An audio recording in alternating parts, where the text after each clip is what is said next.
Welcome to all the aspirants. நம்ம இன்னைக்கு 11 ஜனவரி current அஃபேர்ஸை பார்க்க போறோம். நேற்றுக்கான ஜிகே கொஸ்டின் பார்த்துடலாம். தபல் சோங்லி மற்றும் நட்புஜா எந்த மாநிலத்தின் நடனம்? அசாம். குக்கா மற்றும் கோர் ஹரியானா. ஜோரா மற்றும் ஜாலி ஹிமாச்சல பிரதேசம். ஹாஃபிசா மற்றும் டமாலி ஜம்மு அண்ட் காஷ்மீர். லதா மங்கேஷ்கர் மற்றும் பிஸ்மில்லா கான் 2001ஆம் ஆண்டு பாரத ரத்னா விருது வாங்கியிருக்காங்க. சங்கராச்சாரியார், விவேக சூடாமணி, சௌந்தர்ய லகாரி, பஜகோவிந்தம் மற்றும் சிவானந்த லகாரின்னு சொல்லக்கூடிய புத்தகத்தை எழுதியிருக்காங்க. பாராளுமன்றத்தில் 2/3 பெரும் பான்மையுடன் திருத்தம் மற்றும் விகிதிசாரா பிரதிநிதித்துவத்தின் அடிப்படையில் ராஜ்யசபா உறுப்பினர்களை தேர்ந்தெடுக்கும் முறையை தென்னாப்பிரிக்கா நாட்டில இருந்து நாம் எடுத்துக்கிட்டோம். 8வது ஐந்தாண்டு திட்டம் 1992ல இருந்து 97 வரைக்கும் நிலுவையில் இருந்துச்சு.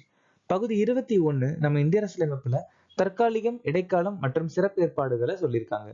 காமார் கிளர்ச்சி 1789ல இருந்து 1832 வரைக்கும் போலாநாத் சகே தலைமையில நடந்துச்சு. தாத்ரா மற்றும் நகர் ஹவேலி ஹோலிகா தகன் பண்டிகையை கொண்டாடுறாங்க.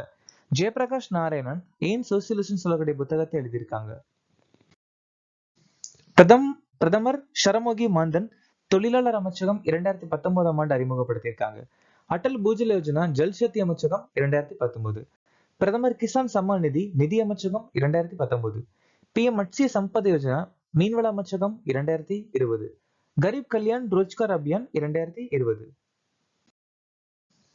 சனத்தன் சமஸ்கிருதி கி அடல் திருஷ்டி என்ற புத்தகத்தை எழுதியவர் யார்? வாசுதேவ். 4000 T20 ரன்கள் எடுத்த முதல் ஆசிய பெண்மணி யார்? ஸ்மிருதி மந்தானா.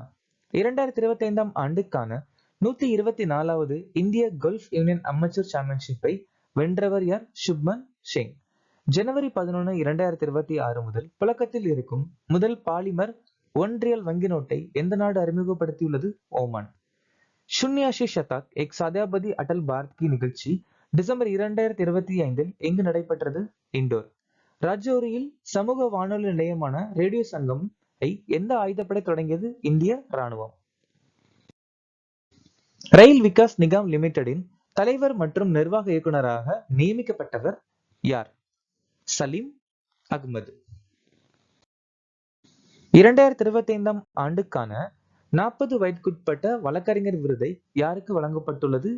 சுபம் அவஸ்தி. 3 ஆண்டு ரோலிங் பட்ஜெட் முறையை ஏற்றுக்கொண்ட இந்தியாவின் முதல் மாநிலம் எது? மத்திய பிரதேசம். சுபன்ஸ்ரீ கீழ் நீர்மின் திட்டத்தின் மொத்த நிறுவப்பட்ட கொள்ளளவு என்ன? 2000 மெகாவாட். அதாவது இந்த சுபன்ஸ்ரீ ஹைட்ரோ பவர் ப்ராஜெக்டுடைய மொத்த கெப்பாசிட்டி வந்துட்டு 2000 மெகாவாட். எந்த ஆண்டுக்குள் ரஷ்யா சந்திரனில் மின் உற்பத்தி நிலையத்தை உருவாக்க திட்டமிட்டுள்ளது? 2036. எந்த நகரத்தில் பிரதமர் மோடி ராஷ்டிரா பிரேரணா ஸ்தலை திறந்து வைப்பார்? லக்னோ. IIT மெட்ராஸில் IITM குளோபல் ரிசர்ச் ஃபவுண்டேஷனை தொடங்கியவர் யார்? வெளியுறவுத்துறை அமைச்சர் S. ஜெய்சங்கர்.